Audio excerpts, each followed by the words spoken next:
নমস্কার, আপনারা দেখছেন টিভি9 বাংলা। আমি কমলেশ। ওয়েদারের যে ফোরকাস্ট ছিল, বৃষ্টি হতে পারে বিক্ষিপ্তভাবে, জেলায় জেলায় বৃষ্টির একটা পূর্বাভাস গতকাল ছিল। আমরা গতকাল দেখলাম বিকেলের পর থেকে, বিশেষ করে সন্ধ্যের দিকে বাঁকুড়া, পুরুলিয়া, হুগলি, কোথাও কোথাও, সব জায়গায় অবশ্যই হবে না বলাই ছিল, কোথাও কোথাও পশ্চিম মেদিনীপুর, এবং পরের দিকে একটু রাতের দিকে 8:30টার দিকে কলকাতা, 2 চব্বিশ পরগনা, হাওড়া, এইসব জায়গাতে বিক্ষিপ্তভাবে বৃষ্টি, এবং কিছু কিছু জায়গায় বেশ ভালোই বৃষ্টি হয়েছে। এবং বৃষ্টির সময় যে আশঙ্কাটা ছিল বাজ পড়তে পারে, আমরা দেখলাম বাজ পড়ছিল, বেশ কিছু জায়গায় একটু ঝোড়ো হাওয়াও ছিল। অবশ্যই এই বৃষ্টি সব জেলা এবং একটা জেলা সব জায়গা পায়নি, ফলে অনেকেরই হাহুতাশ রয়েছে, কিন্তু বেশ কিছু জায়গায় বৃষ্টি হয়েছে। এবং আবহাওয়াবিদরা বলছেন যে এই বৃষ্টির সম্ভাবনা থাকছে, আজকেও থাকছে, আগামীকালও থাকছে। আজকে খুব বেশি জায়গায় যদিও পূর্বাভাস নেই এখনও পর্যন্ত, উত্তর এবং দক্ষিণ 24 পরগনা এই দুই জেলায় পূর্বাভাস রয়েছে। এরপরে নাউকাস্টে আবহাওয়াবিদরা কী বলেন সেটা তো আমরা সেদিকে খেয়াল রাখবো, কারণ হঠাৎ হঠাৎ করে মেঘ তৈরি হয়ে কোন দিকে যাবে সেটা ঠিক একদম স্পেসিফিক্যালি আগে থেকে বলা মুশকিল। সেই কারণে আবহাওয়াবিদরা নাউকাস্ট দেন, মানে 2-3 ঘন্টা আগে জানিয়ে দেন যে কোথায় কোথায় বৃষ্টি হতে পারে। আপাতত দিনের যে পূর্বাভাস, তাতে উত্তর এবং দক্ষিণ 24 পরগনায় বৃষ্টির পূর্বাভাস রয়েছে, হালকা বৃষ্টি। এবং যদি উত্তরবঙ্গ দেখা যায় তাহলে দার্জিলিং, জলপাইগুড়ি, কালিম্পং, আলিপুরদুয়ার, কোচবিহারে হালকা বৃষ্টির একটা সম্ভাবনা রয়েছে। আগামীকাল উত্তরে 1-2 জেলা, মানে মূলত দার্জিলিং, কালিম্পং এবং দক্ষিণের সবকটা জেলাতেই হালকা বৃষ্টি পূর্বাভাস, এবং কিছু জেলায় বজ্রপাতও হতে পারে। তাই দক্ষিণবঙ্গের বেশ কিছু জেলায় আগামীকাল হলুদ সতর্কতা থাকছে, বজ্রপাত হতে পারে এবং কিছু জেলায় একটু ঝোড়ো বাতাসও বইতে পারে।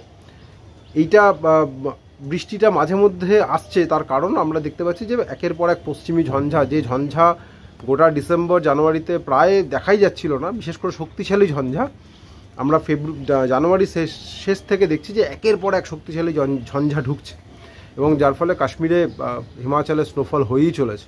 এবং আবহাওয়াবিদরা বলছেন আগামীকাল থেকে আরও একটা পশ্চিমী ঝঞ্ঝা কাশ্মীরে ঢুকবে, ফলে নতুন করে স্নোফল হবে। আমরা এর আগের ঝঞ্ঝায় দেখলাম যে সিকিমে বেশ ভালো তুষারপাত হয়েছে এবং অনেক পর্যটক আটকে গিয়েছিলেন, ভারতীয় সেনাবাহিনী তাদের উদ্ধার করে। সিকিমে কিন্তু আরও এক দফা স্নোফল হতে পারে।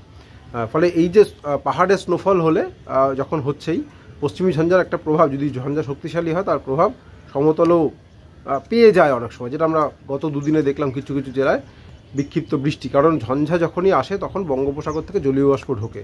আর এদিকে দেখুন, আজকে যেমন আজকে যদি দেখা যায় যে রোদ আবার উঠে পড়েছে, রোদ উঠলেই তাপ, মানে কালবৈশাখীর মেঘ অর্থাৎ বজ্রগর্ভ মেঘের জন্য দুটো অনুপান দরকার এই রান্নাটার জন্য। কি একটা হচ্ছে তাপ, আর একটা হচ্ছে জলীয় বাষ্প। যখনই ছোটনাগপুর মালভূমি এলাকা বা পশ্চিমাঞ্চলের মাটি যখনই তেতে উঠবে, তখন এই বঙ্গোপসাগরের জলীয় বাষ্প তেতে উঠলে গরম হাওয়া উপরের দিকে চলে যায়, এবং বঙ্গোপসাগরের জলীয় বাষ্প তখন সেই অঞ্চল, মানে কোনো জায়গায় তো শূন্য থাকে না, সেখানে চলে যায়। এবং এই সবটা যখন উপরের দিকে উঠে যায়, একটা নির্দিষ্ট উচ্চতা পর্যন্ত উঠে যায় ওপরে, তখনই বজ্রগর্ভ মেঘ সৃষ্টি হয়। এবং বজ্রগর্ভ মেঘের উচ্চতা যত বেশি হবে, যত উল্লম্ব উচ্চতা যত বেশি হবে, ভার্টিক্যাল হাইট, তত তার দাপট বেশি, মানে ঝোড়ো হাওয়া বেশি হবে, বজ্রপাত বেশি হবে। এখনও আমরা কালবৈশাখী সেই সিজনে পৌঁছইনি, কিন্তু ইতিমধ্যেই এই বজ্রগর্ভ মেঘ তার খেলা দেখানো শুরু করে দিয়েছে। সুতরাং ওই আবহাওয়া খারাপ হলেই একটু আবহাওয়াবিদদের পরামর্শ, কংক্রিটের ছাদের তলায় থাকবেন, না হলে বজ্রপাত কিন্তু জীবনহানির কারণ। আমরা এর আগেই বারবার এই কথাগুলো বলছি, কারণ অনেক প্রাণ প্রতি বছর চলে যায়। বজ্রপাত নিয়ে পূর্বাভাস আগে থেকে দেওয়া হচ্ছে, কিন্তু তবুও এই মৃত্যু কিন্তু ঠেকানো যাচ্ছে না। ঘূর্ণিঝড়ের মৃত্যু যত না হচ্ছে, তার থেকে অনেক বেশি মৃত্যু প্রতি বছরই বজ্রপাতে হচ্ছে। সুতরাং আগামীকালও যেহেতু হলুদ সতর্কতা রয়েছে, একটু সাবধানে সবাই থাকবেন। এবং বৃষ্টির একটা পজিটিভ সাইড আছে, সেটা হলো তাপমাত্রা খানিকটা, রাতের তাপমাত্রা খানিকটা হলেও কমেছে। কলকাতা রাতের তাপমাত্রা যেটা 23 ডিগ্রি ঘরে পৌঁছে গিয়েছিল, সেটা আজকে 20.6 ডিগ্রিতে নেমেছে।